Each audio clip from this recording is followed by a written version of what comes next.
Hey guys what's up, welcome back to my channel ज्ञान को लेफरते हैं, जहाँ पर हम ज्ञान बांटते रहते हैं। दोस्तों, हम सब पीसीज को यूज़ करते हैं। जिसके पास नहीं है वो लोगों की बात मैं नहीं कर रहा हूँ, वैसे मेरे पास भी नहीं है।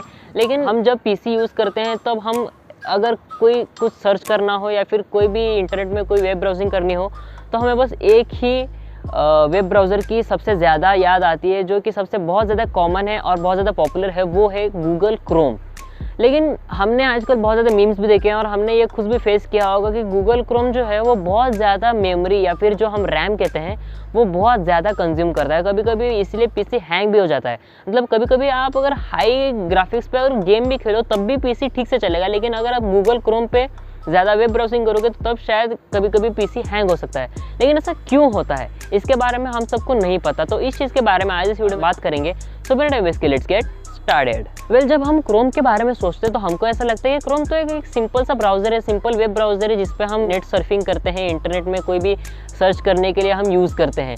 लेकिन ये इतना ज़्यादा रैम या फिर जो मेमोरी है ये यूज़ क्यों करता है? तो एक्चुअली होता क्या है कि हमें जितना सिंपल ये लगता है, जितना एक छोटा सा एप्लीकेशन हमें गूगल क्रोम लगता है, एक्चुअली में वो उतना सिंपल या फिर जो छोटा एप्लीकेशन है नहीं। तो क्रोम क्या करता है कि जो सभी टैब्स हैं, जो मतलब हमें पता है कि एक एक टैब्स होते हैं जिसपे हम सब देखते हैं, तो वो भी जो सारे टैब्स है उसको सब स्प्लिट करके रखता है, अलग अलग रखता है। और उसके साथ जो भी एक्सटेंशंस होते हैं उसको भी वो स्प्लिट करके रखता है और वो उसको इंडिविजुअली अलग अलग टैब्स में रखता है। मतलब एक टैब अगर बाय मिस्टेकली क्रैश हो गया या फिर ख़राब हो गया, मतलब यूजलेस हो गया, तो अगर उसको आप क्लियर कर दो तो दूसरे सारे टैब्स पर उसका कोई घंटा इफेक्ट नहीं पड़ता। और एक्चुअल में ये ज़्यादा इफेक्टिव तो हो जाता है, लेकिन जब हमें पता है कि एक एप्लीकेशन इतने सारे टैब्स को साइमल्टेनियसली चलाता रहता है और वो ऐसे चलाता है कि मतलब एक टैब को अगर कुछ प्रॉब्लम हो जाए तब भी दूसरे सभी टैब्स ठीक से चलते रहें, तो ये थोड़ा सा मेमोरी पर ज़्यादा स्ट्रेस डालता है। मेमोरी मतलब हमें ब्रेन की मेमोरी की बात नहीं कर रहा, मैं पीसी की मेमोरी की बात कर रहा हूँ, रैम के बारे में। वेल, इसके साथ क्रोम्स को कुछ टास्क को डुप्लीकेट भी करना पड़ता है। कभी कभी चीज़ों को सिमिलरली चलाने के लिए वो टास्क को डुप्लीकेट या फिर डबल कर देता है। और कभी कभी क्या होता है कि हमें जितना एक्चुअली में दिखता है उसके बैकग्राउंड में भी बहुत सारी चीज़ें चल रही होती है।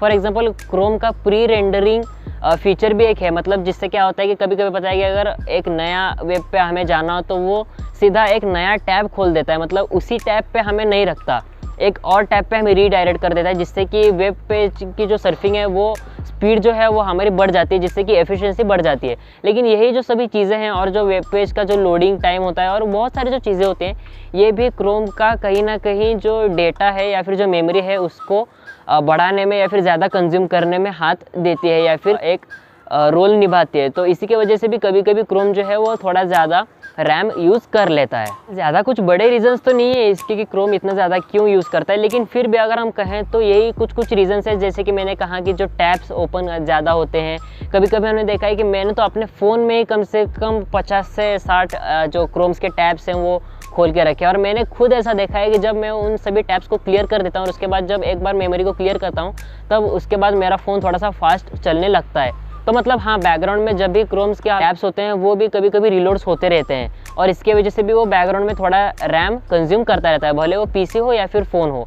और कभी कभी हमने देखा है कि फ़ोन की बात अगर हम छोड़ दें तो पीसीज़ में क्रोम्स के जो भी सारे एक्सटेंशंस होते हैं, एक्सटेंशंस क्या होते हैं, मतलब कभी कभी हमें पता है कि फॉर एग्जांपल अगर मैं यूट्यूब की बात करूं तो यूट्यूब का कुछ एक्सटेंशंस होते हैं जो VidIQ या फिर बहुत सारे जो यूट्यूब के जो स्टूडियो हैं, जो वेबसाइट है, उसको और ठीक से समझने के लिए और जानने के लिए और एफिशिएंटली उसमें वर्क करने के लिए हमें मदद करते हैं।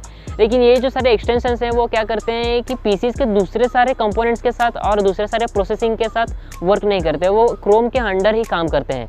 तो अगर ऐसा हुआ तो फिर क्रोम के ऊपर ही सारी जिम्मेदारी आ जाती है कि इन सभी चीज़ों को कैसे एक साथ वर्क कराना है। और जब एक ही एप्लीकेशन पर इतना ज़्यादा लोड आएगा तो जाहिर सी बात है कि स्ट्रेस बढ़ेगा, और जब ज़्यादा स्ट्रेस बढ़ेगा तो इन शॉर्ट रैम ज़्यादा कंज्यूम होगा, और ज़्यादा रैम कंज्यूम होगा तो कभी कभी क्रोम लैग हो सकता है और इसी की वजह से क्रोम ज़्यादा रैम कंज्यूम करता है। वेल, इसमें देखा जाए तो कुछ बुरा ही ज़्यादा नहीं है, क्योंकि बस क्रोम हमारी भलाई के लिए करता है। एक्चुअली ऑफकोर्स वो हमारे कन्वीनियंसी को ध्यान में रखते हुए थोड़ा सा ज़्यादा रैम यूज़ करता है, क्योंकि हम सबको पता है कि टाइम और जो हमारी प्रोडक्टिविटी है वो सबसे ज़्यादा इम्पॉर्टेंट है। तो अगर हम उस हिसाब से देखें तो क्रोम थोड़ा सा रैम ज़्यादा ले लेता है, तो कोई ऐसी बुरी बात नहीं है। और एक्चुअली में अगर हम कहाँ चाहें तो ज़्यादा रैम यूसेज होना वो कभी कभी जो प्रोसेसर्स हैं और जो पीसीज हैं या फिर जो भी सारी डिवाइसेस हैं उसके लिए एक्चुअली में इफेक्टिवली अच्छा साबित होता है।